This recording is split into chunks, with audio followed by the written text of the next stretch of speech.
Abdelkader Ferraj, l'oublié de Serkadji, un martyr dans l'ombre de Zabana. Il y a 66 ans, le 19 juin 1956, Abdelkader Ferraj montait à son tour sur l'échafaud, quelques minutes seulement après Ahmed Zabana, dans la sinistre prison de Serkadji, anciennement Barberousse. Ce jour-là, la guillotine devenait l'arme symbolique d'un système colonial incapable de reconnaître la légitimité du combat pour l'indépendance. Né le 2 avril 1921 à Oued Aïssa, dans la commune de Kadiria, wilaya de Buira, Abdelkader Ferraj grandit dans une famille paysanne très modeste. Son engagement dans l'armée de libération nationale, ALN, reflète le courage d'une génération prête à tout sacrifier pour une Algérie libre. Le 26 mars 1956, il est arrêté. Un mois plus tard, après un procès expéditif, il est condamné à mort.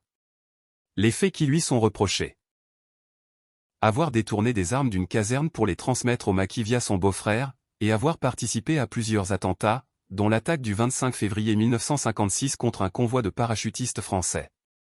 Mais au-delà des accusations, c'est tout un système d'injustice coloniale qui se révèle.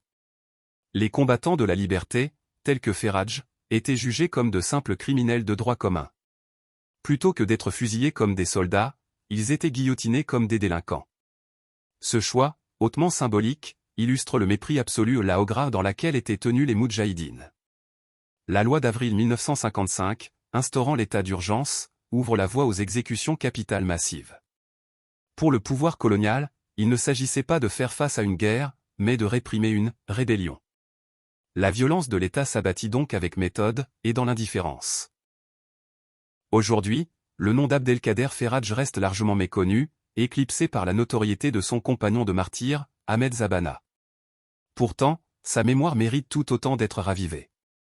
Rappeler son parcours, c'est lutter contre l'oubli et rendre hommage à tous ces héros restés dans l'ombre, exécutés froidement dans le silence de l'aube, pour que vive l'Algérie.